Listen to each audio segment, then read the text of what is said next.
దేవుని పరిశుద్ధ నామానికి మహిమ కలుగును గాక.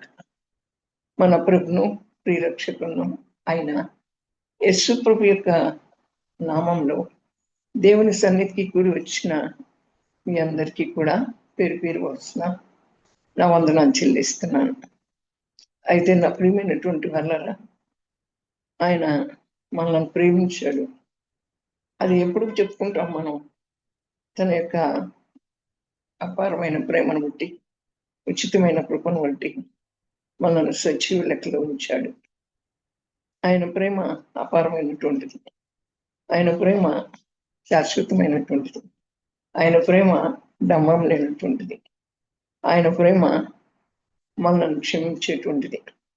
ఆయన ప్రేమ పడిపోయిన మనల్ని తిరిగి నిలబెట్టేటువంటి ప్రేమ. అటువంటి ప్రేమ మనకి ఎక్కడ దొరకదు. కానీ ఆ ప్రేమకు ఉన్నటువంటి విలువ, ఆ ప్రేమకు ఉన్నటువంటి శక్తిని, ఆ ప్రేమకు ఉన్నటువంటి బలాన్ని మనం గుర్తించగలిగినట్లయితే ఎంతో ప్రేమించే దేవుడు, మనల్ని నడిపించే దేవుడు అని మనం ఆయనతో సహవాసం చేసి ఆయన ప్రేమను పొందుకుని మన భక్తిలో వేరుపారినట్లే జీవితాన్ని మనం చేయాలి. ఇర్మియా గ్రంథం 31వ అధ్యాయం 3వ వచనంలో, శాశ్వతమైన ప్రేమతో నేను నిన్ను ప్రేమించుచున్నాను. ఆయన శాశ్వతమైనటువంటి ప్రేమతో మనల్ని ప్రేమిస్తున్నాడు. ఈ లోకంలో అనేకమైన ప్రేమలు ఉన్నాయి. తల్లిదండ్రుల ప్రేమ ఉంది, భార్యాభర్తల ప్రేమ ఉంది, బిడ్డల ప్రేమ ఉంది, మరి స్నేహితుల ప్రేమ ఉంది. ఇలా అనేక రకమైనటువంటి ప్రేమలు ఉన్నాయి. ఇవన్నీ కూడా తల్లిదండ్రుల ప్రేమైనా, భార్యాభర్తల ప్రేమైనా, బిడ్డల ప్రేమైనా అది శాశ్వతమైనటువంటిది కాదు. అది అశాశ్వతమే. కానీ దేవుని యొక్క ప్రేమ శాశ్వతమైనటువంటి ప్రేమ. ఎవరైనా ఈ లోకంలో ఉన్నటువంటి వారు ఎంతటి వారైనప్పటికీ కూడా మనల్ని ప్రేమించవచ్చు, ప్రేమించకపోవచ్చు.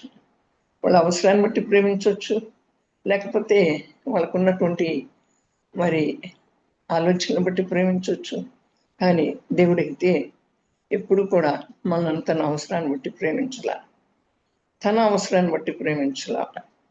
మనలను తన యొక్క అప్రేమ రాజ్యంలో మరి చేర్చడానికి, ఆ ప్రేమ రాజ్యంలో నిలబెట్టడానికి ఆయన ఈ లోకంలో ఉన్న మనల్ని ప్రేమించాడు. అది ఎటువంటి ప్రేమ? శాశ్వతమైనటువంటి ప్రేమ. ఆ శాశ్వతమైనటువంటి ప్రేమ అది ఎప్పటికీ కూడా విడిపోదు, ఎడబాయదు. మరి అది ఎప్పటికీ కూడా వేరు చేయదు.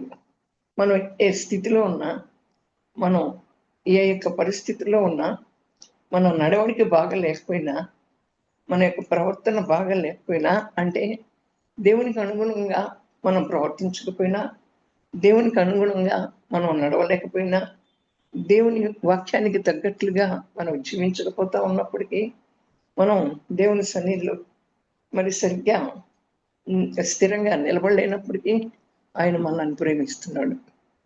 ఆయన మనను శాశ్వతమైనటువంటి ప్రేమతో ప్రేమించి తన కృపను మరి ఆయన మన పట్ల చూపిస్తున్నాడు. కనుకనే ఆయన ప్రేమించే దేవుడుగా, కరుణించే దేవుడుగా, కనికరం చూపించేటువంటి దేవుడుగా మనకి ప్రత్యక్షమవుతాడు. ఈ భూమి మీద మరి నీతి న్యాయాలు లేవు. ఇక్కడ ఎట్లా అంటే మత్తయి సువార్త 24వ అధ్యాయం 12వ వచనంలో, అక్రమం అన్యాయం విస్తరించే కొలది అనేకులు ప్రేమ చల్లారిపోతా ఉంది. ఈ భూమి మీద మనం చూస్తూ ఉన్నప్పుడు, మన చుట్టూ ఉన్న పరిస్థితులను కూడా మనం చూస్తూ ఉన్నప్పుడు అక్రమం అన్యాయమే చూస్తున్నాం కదా. ఆస్తుల కోసం తల్లిదండ్రులని బిడ్డలు హతమార్చడం, ఆ తర్వాత బిడ్డలు మరి బిడ్డలని తల్లిదండ్రులు మరి అలా అంటే వారు చెప్పినట్టు వినకపోవటం వల్ల ఏదో ఒక రకంగా బలవంతంగా ఏదో రకంగా చేస్తూ ఉంటాం. అలాగే భార్యాభర్తలు, భర్తలు భార్యల్ని అనుమానించడం, భార్యలు భర్తల్ని అనుమానించి, డబ్బే ముఖ్యంగా పెట్టుకుని, డబ్బునే ప్రధానంగా పెట్టుకుని ఈ ప్రేమ, అనేకుల ప్రేమ చల్లారిపోతూ ఉంది. ఈ అన్యాయం, అక్రమం విస్తరించే కొద్ది అనేకుల ప్రేమ చల్లారిపోతున్నటువంటి ఈ కాలంలో మనం చూస్తూ ఉంటుండగానే దేవుడు మనను ఎంతగా ప్రేమిస్తున్నాడు.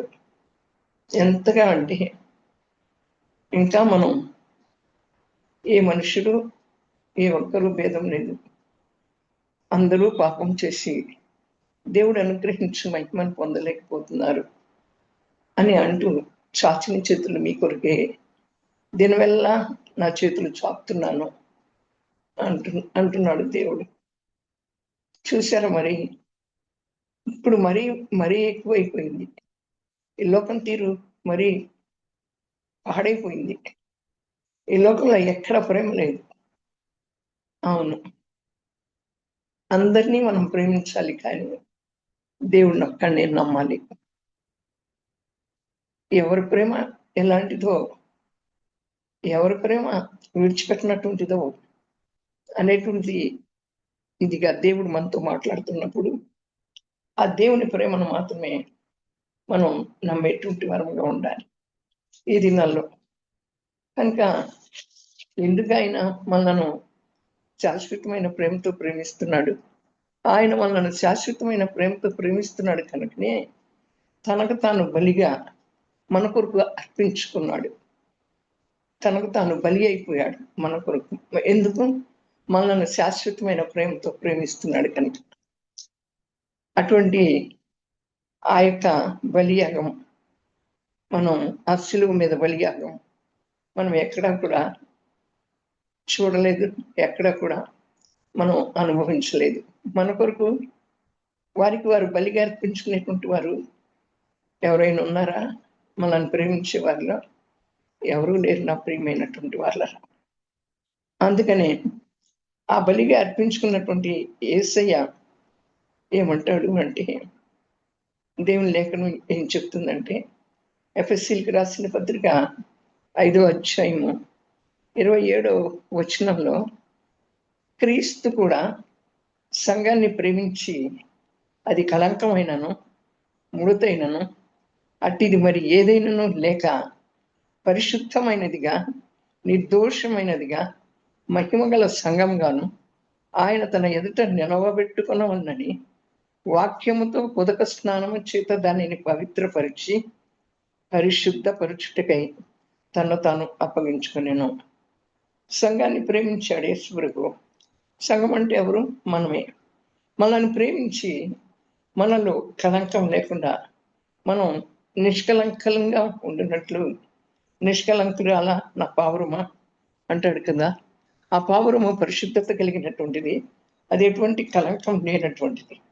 అలాగే ఆ పావుర స్వభావం మనం కలిగి ఉండాలి. ముడతైనను మరి ఏదైనాను మనలో ముడత, మచ్చ, డాగు, కళంకం ఇవి లేకుండా ఉండాలి. ఏదైనానో లేకుండా మనం ఎలా ఉండాలి? పరిశుద్ధమైనటువంటి సంఘంగా ఉండాలి, నిర్దోషమైనటువంటి సంఘంగా ఉండాలి. మన మీద దోషం అనేటువంటిది ఆరోపించబడకూడదు. ఎందుకని?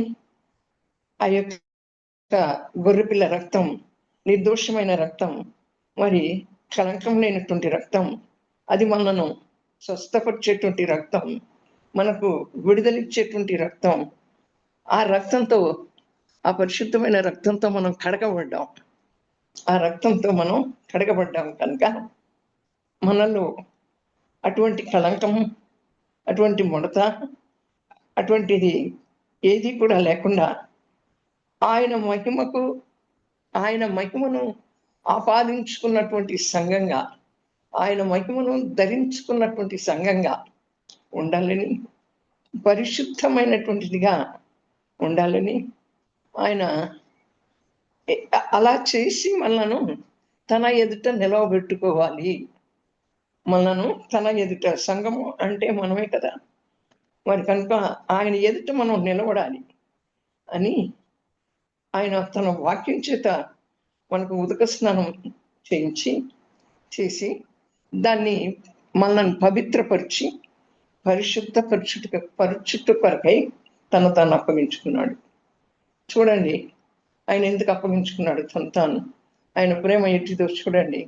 ఆయన శాశ్వతమైన ప్రేమతో ప్రేమిస్తున్నాడు కనుకనే మనలో కలంకమైన, ముడతైన, మచ్చైన, డాగైనా ఏది లేక చూడకూడదని నిర్దోషమైన వరంగా ఆయన మహిమను ఆపాదించుకున్నటువంటి వరంగా మనల్ని ఆయన తన ఎదుట నిలబెట్టుకోవాలని చెప్పి ఎలా నిలబెట్టుకోవాలనుకుంటున్నాడు?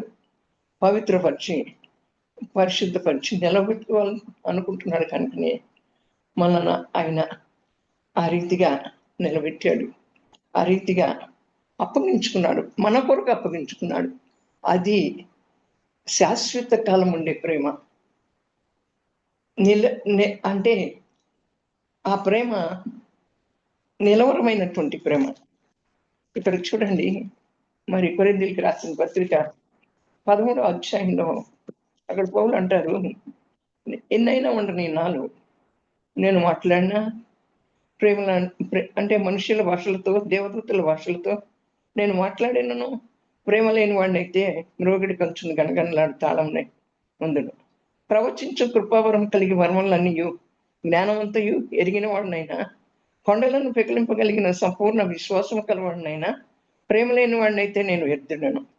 బీదల పోషణ కొరకు నా ఆస్తి అంతయు ఇచ్చినను, కాల్చబట్టుకు నా శరీరం అప్పగించినను ప్రేమ లేని వాడినైతే నాకు ప్రయోజనం లేదు.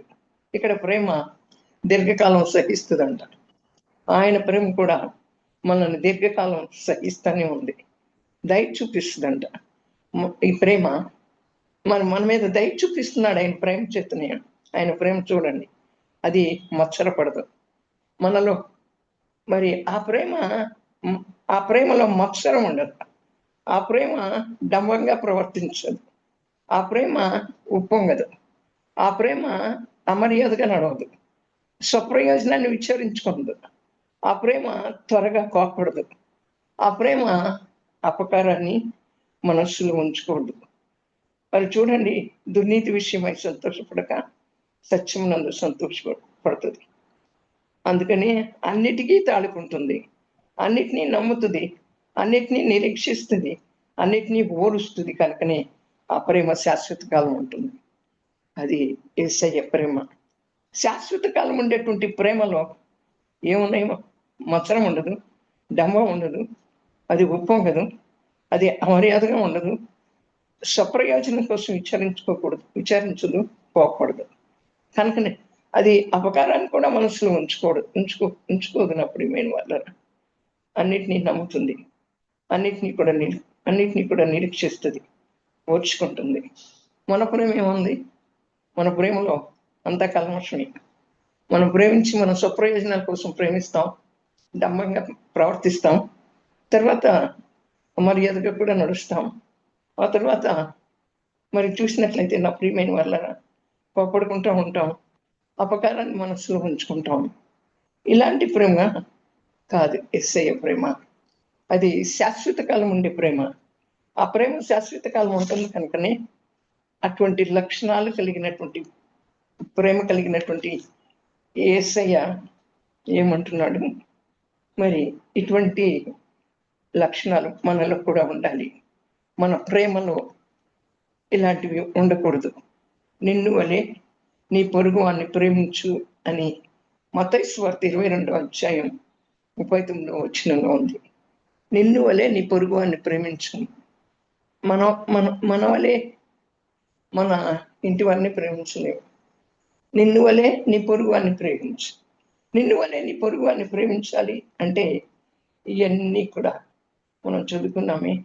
కొరింథీయులకు రాసిన మొదటి పత్రిక 13వ అధ్యాయంలో ఇవన్నీ కూడా మనలో ఉండాలి. ఇవన్నీ కూడా మనలో ఉండాలి. శత్రువుని కూడా ప్రేమించాలి. అసలు శత్రువుని ప్రేమించాలి. మనం శత్రువుని చూసినప్పుడు కొంచెం ఇబ్బంది పడతాం, బాధపడతాం. కానీ నీ శత్రువుని ప్రేమించమంటుంది దేవుని యొక్క వాక్యం. ఆయన మనల్ని ప్రేమించి ఆయన పరిమళ వాసనగా ఉండటం కోసం మన కొరకు తానే దేవునికి అర్పణగాను బలిగాను అర్పించుకున్నాడు. ఆయన మనను ప్రేమించి ఎంత ప్రేమతో ప్రేమించాడు, శాశ్వతమైనటువంటి ప్రేమతో ప్రేమించాడు. కనుకనే తాను అర్పించుకున్నాడు. ఎలా అర్పించుకున్నాడు? పరిమళ వాసనగా. ఆయన దగ్గర నుంచి ఆ ప్రేమ, ఆయన శిలువ మీద అర్పించుకున్నటువంటి ప్రేమ పరిమళ వాసన కలిగి ఉంది. ఆ పరిమళ వాసన క్రీస్తును ధరించుకున్నటువంటి మనం ఆ క్రీస్తు వాసన, ఆ పరిమళ వాసన కలిగినటువంటి వారమై ఉండాలి. ఆ క్రీస్తు వాసన మనలో లేకపోతే ఆ ప్రేమకి అర్థమే లేదు. నా ప్రియమైనటువంటి వాళ్ళ, ఆ ప్రేమకి అర్థమే లేదు. ఆ పరిమళ వాసన మనలో నుంచి రాకపోతే ఆ ప్రేమకి అర్థమే లేదు. కనుక మనం ఎలా అంటే, యేసు ప్రభు మనల్ని ఎలా ప్రేమించి పరిమళ వాసనగా ఉండటకు మన కొరకు తాను దేవునికి అర్పణగాను బలిగాను అర్పించుకున్నాడు, మనలను ప్రేమించి.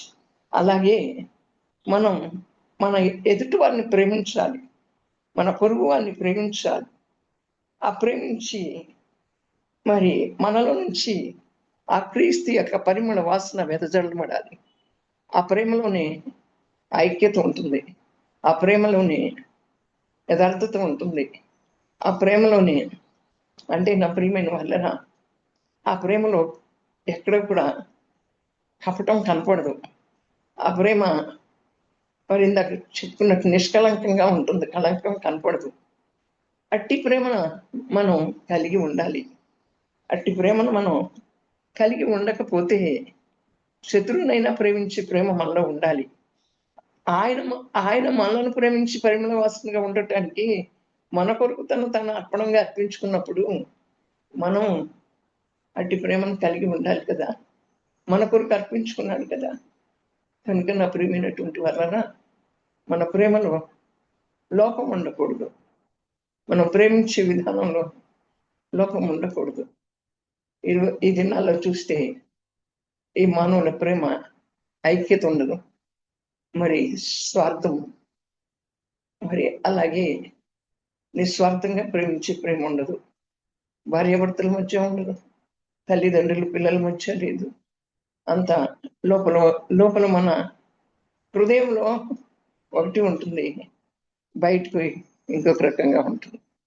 హృదయం నిండిందే నోరు మాట్లాడుతున్నాడు అన్న రీతిగా మనం ప్రేమ కలిగి ఉంటే ఆ ప్రేమే మన హృదయంలో నుంచి ఉప్పొంగుతుంది, మన హృదయంలో నుంచి ఉప్పొంగేటువంటిదిగా ఉంటుంది. నా ప్రియమైనటువంటి వాళ్ళరా, కనుక ఆయన మన కొరకే ఆయన తాను అర్పించుకున్నాడు, మనల్ని ప్రేమిస్తున్నాడు. కనుక అయితే విశ్వాసము, నిరీక్షణ, ప్రేమ, ఈ మూడు నిలుస్తాయి. విశ్వాసము నిలుస్తుంది, ఆ తరువాత నిరీక్షణ అనేటువంటిది కూడా నిలుస్తుంది. ఈ మూడు నిలుస్తాయి, కానీ వీటిలో శ్రేష్టమైనది ఏది అంటే ప్రేమ మాత్రమే. అంతేనా? వీటిలో శ్రేష్టమైనది ప్రేమే. దేవుని ప్రేమ మనలో ఉంటే అనేకులను ఆదరిస్తాం, అనేకుల పట్ల కనికరాన్ని చూపిస్తాం. ఆయన మన పట్ల కనికరాన్ని చూపించినట్లు, ఆయన మన పట్ల ఆదరణ కలిగి ఉన్నట్లు, ఆయన మన కొరకు తాను బలిగా అర్పించుకున్నట్లు, మన కొరకు ఆయన చేసినటువంటి త్యాగం, మరి అది గుర్తిస్తే ఆ దేవుని ప్రేమ మనలో ఉంటే మనం కూడా అనేకులను, అంటే పేదలను కనికరించేవాడు ధన్యుడు, పేదలకు అప్పించేవాడు ధన్యుడు అని చెప్పి దేవుని లేఖనం సెలవిచ్చిన రీతిగా అనేక మందిని ఆదరించే వరంగా, ప్రేమించే వరంగా, పోషించేటువంటి వరంగా, వారికి ఆదరణకరమైనటువంటి మాటలను మనం చెప్పేటువంటి వరంగా ఉంటాం. నా ప్రియమైనటువంటి వాళ్ళరా, దేవుని యందు నిరీక్షణ గొప్పది. నా యందు నిరీక్షణ సిగ్గుపరచుదు, అవమానపరచుదు అంటాడు కదా. అట్టి నిరీక్షణ మనం కలిగి ఉంటున్నాం, కానీ వీటన్నిటికంటే శ్రేష్టమైనటువంటిది ప్రేమే. అదే కనుక ఇక్కడ రోమాపత్రికలో ఇందాక చెప్పినట్లు 12వ అధ్యాయం 9వ వచనంలో ప్రేమ నిష్కపటమైనదిగా ఉండాలి, కపటం లేనిదిగా ఉండాలి. ప్రేమ నిష్కపటమైనటువంటిదిగా ఉండాలి, మరి కపటం లేనటువంటిదిగా కూడా ఉండాలి ప్రేమ. అంతేకాకుండా మరి ఈ ప్రేమ అనేటువంటిది అనేకమైనటువంటి పాపాలని కప్పుతుంది. మనం ప్రేమించినప్పుడు యేసు ప్రభు మనను ప్రేమించాడు కనుకనే ఆ ప్రేమ ద్వారా మన పాపాలన్నింటినీ కూడా కప్పి ఆయన ఇప్పటి వరకు కూడా ఇంకా కూడా మనం భక్తి విధానంలో మన యొక్క ఈ ఆత్మీయ ప్రయాణంలో మనం సరిగ్గా మనం ప్రయాణం చేయలేకపోతున్నప్పటికీ కూడా మనల్ని ఇంకా ప్రేమిస్తూనే ఉన్నాడు. మనల్ని ఇంకా ఆయన ప్రేమిస్తూనే ఉన్నాడు నా ప్రియమైనటువంటి వాళ్ళరా. అవును, ఆయన ప్రేమ లేకపోతే మనం ఎక్కడ ఉంటాం? ఆయన మనల్ని ప్రేమించకపోతే ఎవరి ప్రేమ వల్ల మనం బ్రతుకుతున్నాం? దేవుని ప్రేమ వల్లనే మనం బ్రతుకుతూ వస్తున్నాం. ఆ దేవుడు మనల్ని ప్రేమించకపోతే మనం ఈ లోకంలో ఎక్కడుంటాం? ఎక్కడుంటాం చెప్పండి? మనం ఈ లోకంలో జీవించి ఉండేవారం కాదు. అవును కదా? కనుకనే ఆయన మనల్ని ప్రేమించాడు. మన దోషాలన్నింటినీ కూడా కప్పి మనల్ని ప్రేమించి మనల్ని మనల్ని ముందుకు నడిపిస్తూ వస్తున్నాడు. నా ప్రియమైనటువంటి వాళ్ళ అట్టి ప్రేమ కలిగిన యేసయ్య ఏంటంటే ఇక్కడ త్యాగంలో ప్రేమ ఉంటుంది. త్యాగం, ఆయన మన పట్ల చేసినటువంటి త్యాగం, మరి దానిలో అందులో ఆ త్యాగంలో ప్రేమ ఉంది. ఆ త్యాగంలో ప్రేమ ఉంది. ఆ త్యాగంలో మన సహించేటువంటి ప్రేమ, మన భరించేటువంటి ప్రేమ, మనను స్థిరపరచాలని, మనను తన ఎదుట పవిత్రులుగా చేసుకుని, పరిశుద్ధులుగా చేసుకుని, మచ్చైనను, ముడతైనను, డాగైనను, కలరకమైనను, నిష్కపటమైన లేకుండా చేసి తన ఎదుట నిలవబెట్టుకోవాలని ఆయన మనల్ని ప్రేమిస్తూ ఆయన బలి అర్పించాడు. ఆయన తనకు తాను బలి అర్పించాడు. క్రీస్తు ప్రేమ నుండి మనను ఎడబాపు వారెవరు? రోమపత్రిక 8వ అధ్యాయం 35వ వచనంలో దేవుని యొక్క వాక్యం ఏమంటుందంటే, క్రీస్తు ప్రేమ నుండి, ఆయన ప్రేమ నుండి మనల్ని ఎవ్వరూ ఎడబాపలేరు. మనుషుల ప్రేమ నుంచి ఎడబాయొచ్చు, కానీ మనుషుల ప్రేమ మనకు అందకపోవచ్చు, కానీ మరి దేవుని ప్రేమ నుంచి మనను ఎడబాపేటువంటి వారు ఎవరూ లేరు. శ్రమ అయినా, బాధ అయినా, హింస అయినా, కరువైనా, వస్త్రహీనతైన, ఉపద్రవమైన, ఖడ్గమైన, ఆయన ప్రేమ నుంచి మనను ఎవరూ కూడా ఎడబాపలేరు. ఎందుకంటే ఆయన మనల్ని ప్రేమించాడు. చూడండి, కనుకనే మనం ఆ శ్రమలోనైనా, మనకెన్నో శ్రమలు, మనకెన్నో బాధలు, మనకెన్నో హింసలు, మనకెన్నో కరువులు, మనకెన్నో అంటే ఉపద్రవాలు, ఖడ్గం అయినా కూడా మనల్ని ఎడబాపేటువంటి వారు ఎవరు లేరు. ఎందుకని? ఆయన మనల్ని ప్రేమించిన వారి ద్వారా మనం వీటన్నిటిలో నుంచి అత్యధికమైనటువంటి విజయాన్ని పొందుతున్నాం. మనల్ని ప్రేమించింది ఎవరు? ఆయనే కదా. ఆయన ద్వారా మనం ఏం చేస్తున్నామంటే, ఈ శ్రమలోనైనా, బాధలోనైనా, హింసలోనైనా, కరువులోనైనా, వస్త్రహీనతలోనైనా, ఉపద్రవంలోనైనా మనం ఏం చేస్తున్నాం? విజయాన్ని పొందుకుంటున్నాం. కనుక ఇదిగో మనం దేవుని ప్రేమ నుంచి మనల్ని ఎడబాపేవారు ఎవరు లేరు. మనుషుల ప్రేమ, భార్యాభర్తల ప్రేమ, తల్లిదండ్రుల ప్రేమ, బిడ్డల ప్రేమ, ఇది ఎప్పుడు కూడా ఉండదు, ఎల్లకాలం ఉండదు. ఇది సహించదు, ఇది క్షమించే ప్రేమ కాదు. దేవుని ప్రేమ ఎల్లకాలం మనతో ఉండేటువంటి ప్రేమ. ఆ శాశ్వతమైన ప్రేమతో నేను నిన్ను ప్రేమించుచున్నాను కనుకనే విడువక నీ పట్ల కృప చూపుతున్నాను. ఆయన కృప లేకపోతే మనం ఇక్కడ జీవించేటువంటి వారంగా లేము. ఈ లోకంలో జీవించినంత కాలం కూడా ఆయన మన పట్ల చూపుతున్న ఆ ప్రేమ ఆదరణను బట్టి ఆయనకి మనం లెక్కలేనటువంటి కృతజ్ఞతాస్తుతులు చెల్లించవలసినటువంటి వారంగా ఉంటున్నాం. కనుక నా ప్రియమైనటువంటి వాళ్ళరా, ఆయన ప్రేమ విషయంలో మనం ఎప్పుడు కూడా అపనమ్మకంగా ఉండకూడదు. ఆయన ప్రేమ విషయంలో మనం ఎప్పుడు కూడా అనుమానంగా ఉండకూడదు. నీకు నాకు ఏది లేదో ఆయనకు తెలుసు. నీకు నాకు ఏది లేదో ఆయన ఎరిగి ఉన్నాడు. ఆయన ప్రేమను ప్రేమించి మనలను ఏం చేస్తాడు అంటే వాటన్నిటిలో నుంచి విడిపిస్తాడు. అట్టి ప్రేమకు ఆ నిలువెత్తు సాక్ష్యం యేసు ప్రభు. ఆ యేసు ప్రభును మన ముందు పెట్టుకుని అట్టి ప్రేమతో మరి మన వల్ల మన పొరుగు వారిని ప్రేమిస్తూ ముందుకు నడుద్దాం. దేవుడి వాక్యాన్ని మనందరి వినికిడిలో దీవించి ఆశీర్వదించి ఆ శాశ్వతకాలమైన ప్రేమతో మనం ఆ శాశ్వత కాలం ప్రేమించే దేవునితో మనం ముందుకు నడవాలని దేవుడు కోరుకుంటూ మనతో మాట్లాడాడు కనుక ఆ దేవునికి ఏమి ఇచ్చినా తీర్చుకోలేం. రక్షణ పాత్రను చేతి పట్టుకుని కృతజ్ఞతాస్తుతులు చెల్లించు. ఆమేన్. పరిశుద్ధుడా, ప్రేమ స్వరూపి, నిత్యాశ్రయయుక్తమైన మా ప్రభుత్వానికి స్తోత్రాలు. శాశ్వతమైనటువంటి ప్రేమతో ప్రేమించే దేవుడు మీరు తప్ప మాకెవరు లేరు ప్రభు. మనుషుల ప్రేమ వ్యర్థం, మనుషుల ప్రేమ క్షణికం, మనుషుల ప్రేమ అల్పకాలం, మనుషుల ప్రేమ అశాశ్వతం. కనుక మీరు మమ్మల్ని ప్రేమిస్తున్న దేవుడు కనుక మా కొరకు మరి నా తండ్రి పరిమళ సువాసనగా మిమ్మల్ని మీరు అప్పగించుకున్నారా సిలువలో ప్రభా. మీ ప్రేమలో నాయన నా తండ్రి, మీ ప్రేమలో డంబం లేదు, నీ ప్రేమలో అమర్యాద లేదు, నీ ప్రేమలో నాయన క్షమించే గుణం ఉంది. నీ ప్రేమ నా తండ్రి స్వప్రయోజనాల కోసం విచారించుకోవద్దు. నీ ప్రేమ కోపపడదు, నీ ప్రేమ కోపాన్ని నుంచి విడిపిస్తుంది. కనుక వీటన్నిటిని కూడా కలిగి నీ ప్రేమ కొరకు మేము ఎదురు చూస్తూ ఈ మనుషుల ప్రేమ కొరకు తాపత్రయపడే వరంగా ఉండగా సంఘాన్ని ప్రేమించి మమ్మల్ని ప్రేమించి మచ్చ ముడత డాగు కళంకం లేకుండా మమ్మలను పరిశుద్ధులుగా చేసి వాక్యం చేత ఉదక స్నానం చేయించి నీ ముందు నిలబెట్టుకోవాలని నువ్వు ప్రేమిస్తున్న దేవుడవు కనుక ఏమిచ్చి నీ రుణం తీర్చుకొని రక్షణ పాత్రను చేతి పట్టుకొని కృతజ్ఞతాస్తుతులు చెల్లిస్తున్నాను. మా ప్రార్థన ఆలకించినందుకై స్తోత్రాలు.